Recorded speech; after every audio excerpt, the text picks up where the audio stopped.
Sir കഴിഞ്ഞ ദിവസം ബജറ്റിൽ വീര്യം കുറഞ്ഞ മദ്യത്തിന് നികുതി ഇളവ് പ്രഖ്യാപിച്ചിരുന്നു. അപ്പം അതിനെ ചൊല്ലി കോൺഗ്രസിൽ തന്നെ അതിർത്തിയുണ്ട്, അതിനൊപ്പം തന്നെ പ്രതിപക്ഷത്തിനും അതിർത്തിയുണ്ട്. പക്ഷെ ഇന്ന് നിയമസഭയിൽ ഇതിനെക്കുറിച്ച് ഭയങ്കര ചർച്ചയായി, പ്രതിപക്ഷം ഇറങ്ങിപ്പോയി എന്നൊക്കെ കേട്ടു.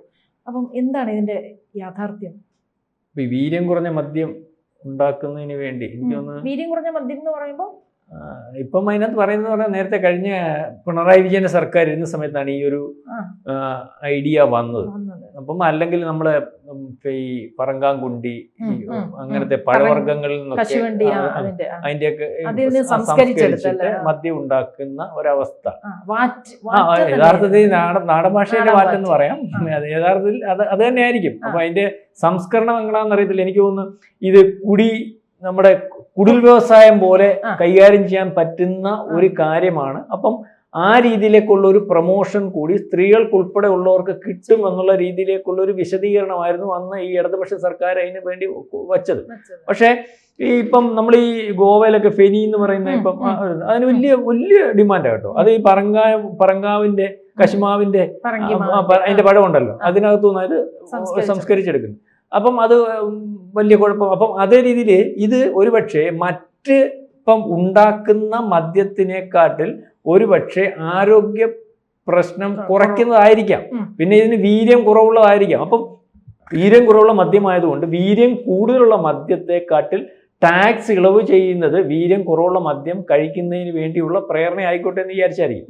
പക്ഷേ ഇപ്പൊ പ്രതിപക്ഷത്തിന്റെ ഭാഗത്തു നിന്നും കോൺഗ്രസിനകത്ത് KC വേണുഗോപാൽ ഉൾപ്പെടെയുള്ളത് കോൺഗ്രസിന്റെ ഹൈക്കമാൻഡ് നേതാവാണല്ലോ, അല്ലെങ്കിൽ ഒരുപക്ഷെ KC വേണുഗോപാലാണ് ഇപ്പൊ കോൺഗ്രസിന്റെ കാര്യങ്ങൾ കേരളത്തിലും ഇന്ത്യയിലുടനീളം തീരുമാനിക്കുന്ന ആൾ. അദ്ദേഹം പോലും ഈ കരിമണൽ വിഷയം ഖനനം ചെയ്യുന്ന വിഷയത്തിനകത്തുണ്ടായതും ഈ വിഷയത്തിന് അകത്തുണ്ടാകുന്നതുമായിട്ടുള്ള അഭിപ്രായ വ്യത്യാസം വളരെ കൃത്യമായിട്ട് പരിഹരിക്കണം എന്നുള്ള രീതിയിലേക്ക് വന്നിട്ടുണ്ട്. പിന്നെ VM സുധീരൻ എന്ന് പറയുന്ന ഒരാളുണ്ടല്ലോ, ഇതിനകത്ത് ഈ മദ്യത്തെയൊക്കെ കണ്ടുകൂടാത്ത കോൺഗ്രസിന്റെ ഒരു പഴയ KPC പ്രസിഡന്റ്.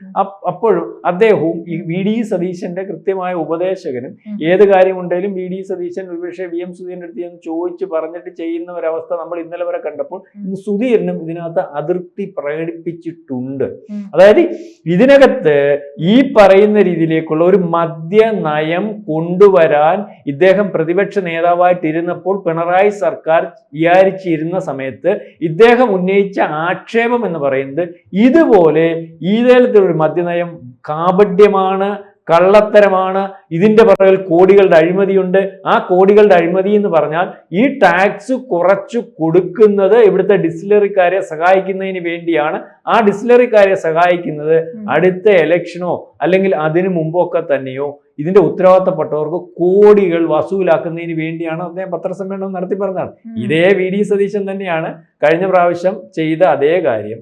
അവർ പറയുന്ന അതേ മദ്യം അതേപോലെ കൊണ്ടുവരുന്നതിന് വേണ്ടി ഒരുപക്ഷെ വില കുറയ്ക്കുന്നതിന് പുള്ളിയാണല്ലോ ധനകാര്യമന്ത്രി.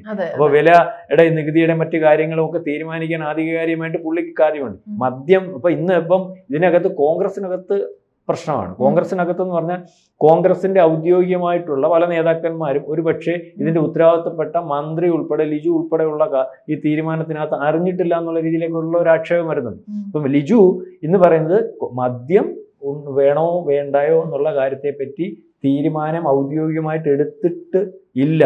അത് പക്ഷേ അതിന്റെ നിധിയുടെ കാര്യം തീരുമാനിക്കാൻ പുള്ളിക്ക് അധികാരം ഉണ്ടല്ലോ, പുള്ളി ധനകാര്യമന്ത്രിയാണല്ലോ എന്നുള്ള രീതിയിലെ കാര്യങ്ങൾ വരുന്നുണ്ട്. അപ്പം ഇപ്പം ഇതിനകത്ത് ഒരുപക്ഷെ നമ്മൾ നോക്കുമ്പം ഇത് എൻ്റെ ഒരു അഭിപ്രായത്തിൽ ഇപ്പൊ ഈ മയക്കുമരുന്നും മറ്റ് അറിയാലോ സിന്തറ്റിക് ഡ്രഗിന് എത്ര MDMA അല്ലെങ്കിൽ ഇതുപോലെ ഇപ്പം തൂഫാൻ എന്ന് പറഞ്ഞ വലിയൊരു ഓപ്പറേഷൻ രമേശ് ചെന്നിത്തലയുടെ കേരളത്തിൽ നടത്തിക്കൊണ്ടിരിക്കുമ്പോൾ നമ്മൾ കാണുന്നതാണ്.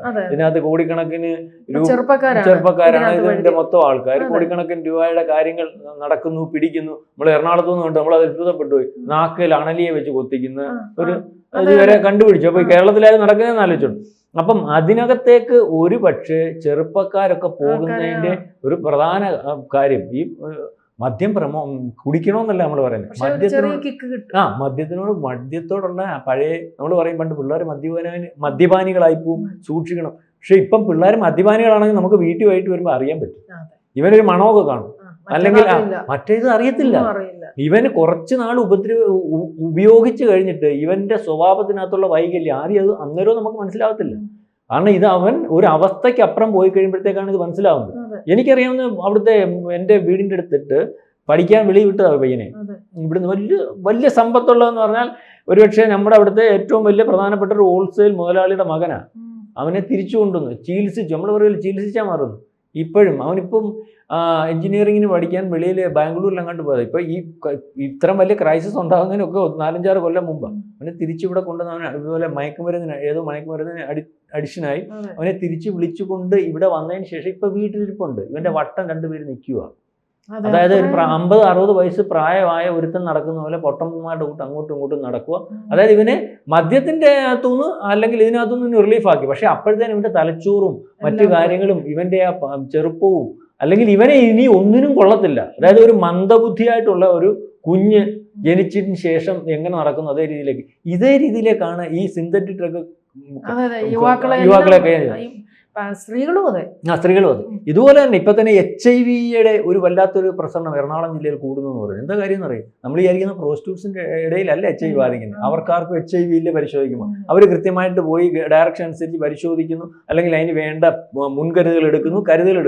അവിടെ ഇത് വ്യാപകമായിട്ട് പ്രചരിച്ചുകൊണ്ടിരിക്കുന്ന ആരെയാണെന്ന് നമ്മൾ വിശ്വസിക്കത്തില്ല. വലിയ വലിയ കോളേജ് വീട്ടിലെ ആൾക്കാർക്കും കോളേജിൽ പഠിക്കുന്ന വിദ്യാർത്ഥികൾക്ക് ഉൾപ്പെടെയുള്ളവർ ഇതിന്റെ പ്രധാനപ്പെട്ട കാരണം എന്ന് പറഞ്ഞാൽ മയക്കുമരുന്ന് ഉപയോഗിക്കുക. ഈ കുത്തിവെക്കുന്നതൊക്കെ ഉണ്ട്, എന്നിട്ട് അത് ഉപയോഗിക്കുക. എന്നിട്ട് ഇതിന് ശേഷം ഒരു ഘട്ടം കഴിയുമ്പം വീട്ടിൽ പൈസ കിട്ടാൻ വരുമ്പോൾ ഏത് മാർഗത്തിൽ കൂടി സഞ്ചരിച്ചും ഇത് ഉപയോഗിക്കുന്നതിന് വേണ്ടിയുള്ള അവസ്ഥയിലേക്ക് പോവാം. അപ്പം അതിനകത്ത് ഇപ്പം റിലീഫ് എന്ന് ഞാൻ പറയാം, അതിനൊരു ഓപ്ഷൻ അല്ല. പക്ഷെ ഇപ്പം ഇതിലേക്ക് പിള്ളേർ പൂർണ്ണമായിട്ടും പോകാതിരുന്നൊരവസ്ഥ നേരത്തെ മദ്യം ഉപയോഗിച്ചിട്ടിരുന്നപ്പോഴായിരുന്നു. ഇപ്പം മദ്യം ഉപയോഗിക്കണമെന്നല്ല നമ്മൾ പറയുന്നത്. ഇവരീ പറയുന്ന ഇപ്പൊ VM സുധീരൻ പറയുന്ന, അല്ലെങ്കിൽ KC വേണുഗോപാൽ പറയുന്ന, പ്രതിപക്ഷം പറയുന്ന, ഇതിനെ എതിർക്കുന്ന അല്ലെങ്കിൽ ആളുകളെ എതിർക്കുന്നവർ വിചാരിക്കേണ്ട ഒരു കാര്യം എന്ന് പറഞ്ഞാൽ ഇവരാരും അറിയാതെ ഇവരുടെ ഇടയിൽ വലിയ രീതിയിൽ ഈ സമൂഹത്തെ ചൂഷണം ചെയ്ത് ചെറുപ്പക്കാരെയും സ്ത്രീകളെ ഉൾപ്പെടെയും അല്ലെങ്കിൽ നമ്മുടെ വിദ്യാർത്ഥികളെ ഉൾപ്പെടെയും ചൂഷണം ചെയ്യുന്ന ഒരു വർഗം നിന്ന് പ്രവർത്തിക്കുന്നു എന്നുള്ളത് മനസ്സിലാക്കണം. ഇപ്പൊ ഔദ്യോഗികമായിട്ട് ഈ ഒരു കാര്യം വരുമ്പം VD സതീശന്റെ സമരമാണെങ്കിൽ അല്ലെങ്കിൽ നാളെ കാലത്തെ പ്രശ്നമാണെങ്കിൽ ഇതുപോലത്തെ മദ്യനയം വേണ്ടെന്ന് പറയുമ്പോൾ അയാൾ ചിലപ്പോൾ പ്രതിഷേധം ജനാധിപത്യ സംവിധാനത്തിൽ കൂട്ടി ഇരിക്കുന്ന ആളായാലും മുഖ്യമന്ത്രി ആയതുകൊണ്ട് അയാൾക്ക് ആക്ഷേപം വേണ്ടെന്ന് വെച്ച് മാറ്റിയേക്കും. പക്ഷെ അതിനപ്പുറം ഞാൻ ഈ പറഞ്ഞതുപോലെയുള്ള ഒരു കാര്യം, ഒരു തകരാറ് നമ്മുടെ സംസ്ഥാനത്തുടനീളം നമ്മുടെ സ്കൂളുകളിലും നമ്മുടെ പ്രദേശങ്ങളിലും ഒക്കെ ഉണ്ട്. ഇതിനൊന്നും ആരും മെനക്കെടുന്നില്ല. പണ്ടൊക്കെ എന്ന് പറഞ്ഞു കഴിഞ്ഞാൽ ഇപ്പൊ ആൾക്കാരെന്ന് പറഞ്ഞാൽ എനിക്കെന്താ വേണം, പക്ഷെ ഇങ്ങനെ ചോദിക്കുന്നതിന്റെ വീട്ടിൽ ഇതുണ്ടാവും. പണ്ടൊക്കെ എന്ന് പറഞ്ഞാൽ നമ്മൾ എന്ന് പറഞ്ഞാൽ നാട്ടിൽ എന്ത് വിഷയം ഉണ്ടായാലും ഇറങ്ങി, അല്ലെങ്കിൽ സമൂഹത്തെ പ്രശ്നം റോഡെ വരുന്ന കള്ളു കുടിച്ചിട്ട് ചീത്ത പറഞ്ഞുകൊണ്ട് പോയാൽ 2 പേർ ഇറങ്ങി ചോദിക്കും എന്താണ് ചീത്ത പറയുന്നത്, ഇതിപ്പം നമ്മൾ കറവം കിടക്കത്തില്ലേ, അല്ലെങ്കിൽ ഇതേ രീതിയിലുള്ള എല്ലാവരും അവനവന്റെ കാര്യം എന്നുള്ള രീതി. പക്ഷെ അവനവൻ അങ്ങനെ നമ്മൾ വിചാരിക്കുമ്പം അങ്ങനെ ജീവിക്കുമ്പോൾ അവനവന്റെ കാര്യമല്ല നടക്കുന്നത്, നമ്മുടെ കാര്യം ഉൾപ്പെടെ മോശമായി പോകുന്ന ഒരു അവസ്ഥയിലേക്ക് വരും. ഏതായാലും VD സതീശൻ ഇപ്പം തലയ്ക്ക് അടിയിട്ടി അല്ലെങ്കിൽ നമ്മൾ അടിക്ക് പൂസായി നിൽക്കുന്ന ഒരവസ്ഥയിലേക്കാണ് കാര്യങ്ങൾ. കാരണം മദ്യനയത്തിന്റെ പേര്. ഏതായാലും ഇതിന്റെ തീരുമാനം എങ്ങനെയാകുമെന്നോ ഇത് ഏത് രീതിയിലാകുമെന്നോ ഉള്ള രീതി നമുക്കറിയത്തില്ല. പക്ഷെ എൻ്റെ വ്യക്തിപരമായിട്ടുള്ള ഒരു അഭിപ്രായം ഇത് നല്ലതാണെന്ന് തന്നെയാണ് അഭിപ്രായം. കഴിഞ്ഞ ഗവൺമെന്റ് വന്നപ്പോഴും അല്ല മയക്കുമരുന്ന് ഉപയോഗിക്കുന്നതല്ല നമ്മൾ പറയത്തില്ലേ, അതിലേക്ക് പോകാതെ മദ്യം എന്തായാലും കുടിക്കുന്നവർ കുടിക്കും. അപ്പൊ ഇതിനകത്ത് ഈ പറയുന്ന മദ്യത്തിനകത്ത് നമ്മൾ നോക്കുമ്പോൾ വീര്യം കുറവുണ്ട്. രണ്ടാമത് ഈ പഴത്തിന്റെ ഒക്കെ ചാറുകളൊക്കെ ഉപയോഗിക്കുമ്പോൾ നാടൻ കള്ളൊക്കെ പോലെ ആയിരിക്കും. നാടൻ കള്ള് ഇതിനകത്ത് വേറെ നമ്മൾ പറഞ്ഞുകൂടാ. അതിനകത്ത് വേറൊരു കാര്യമുണ്ട്, നല്ല വാറ്റിയാലേ നല്ലതാ. ഈ പഴയ ആൾക്കാര് വാറ്റി ഫ്രൂട്ട്സും ഒക്കെ വെച്ചിട്ട് അത് തലയ്ക്ക് പിടിക്കുകയും ചെയ്യും. പക്ഷെ അതിനകത്ത് ഈ ശരീരത്തിന് ഈ കെമിക്കൽ ഉണ്ടാക്കുന്ന പോലെ കുഴപ്പം ചെയ്യുന്നില്ല. അതേ രീതിയിലേക്കുള്ള അല്ലെങ്കിൽ 50% അതേ രീതിയിലേക്കുള്ള ഒരു അവസ്ഥ ഇത് വരുമെന്ന് നമുക്ക് വിചാരിക്കാം. ഈ പഴവർഗ്ഗങ്ങളിൽ നിന്നൊക്കെയാണ് പറയുന്നതുകൊണ്ട് അങ്ങനെയാണെങ്കിൽ നല്ലതല്ലേ. മാത്രമല്ല കുറച്ച് പൈസ കുറച്ചിട്ട് വീര്യം കുറഞ്ഞ മദ്യം കുടിക്കാൻ ആൾക്കാർ തയ്യാറാവുമെങ്കിൽ വീര്യം കൂടിയ മദ്യത്തെക്കാട്ടി അവന്റെ തലയ്ക്ക് പിടിക്കുന്നതും അവന്റെ ശരീരത്തിന് ദോഷം ഉണ്ടാക്കുന്നതും കുറവുണ്ടാവുമല്ലോ. അപ്പൊ അത് നമ്മുടെ ഒരു അഭിപ്രായത്തിൽ ഇത് കൂടുതൽ കള്ളുകൂടിയന്മാരെ ആകർഷിക്കുന്നതല്ല.